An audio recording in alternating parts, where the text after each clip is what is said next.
નમસ્કાર દર્શક મિત્રો, જીકે ટીવી ન્યૂઝમાં આપનું સ્વાગત કરું છું. જોઈએ હવે સાબરકાંઠાના મુખ્ય સમાચાર. ગાભોઈ રનાસણ હાઈવે પર આવેલી કાપડ બનાવતી ફેક્ટરીમાં ભીષણ આગ લાગતા અફરાતફરીનો માહોલ છવાયો હતો.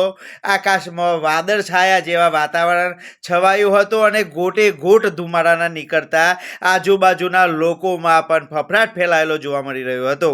બીએમડી પ્રાઇવેટ લિમિટેડ નામની કંપનીમાં આગ લાગતા અફરાતફરીનો માહોલ સર્જાયો હતો.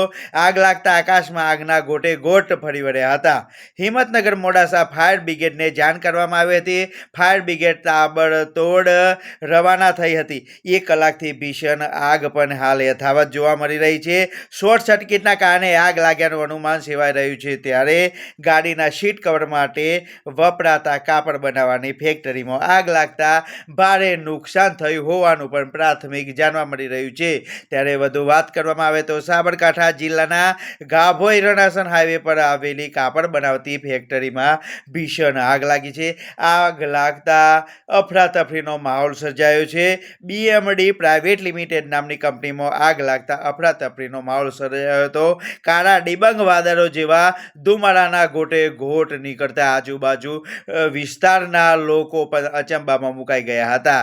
રાજ Kamalsinh Parmar, GK TV news, Sabarkantha.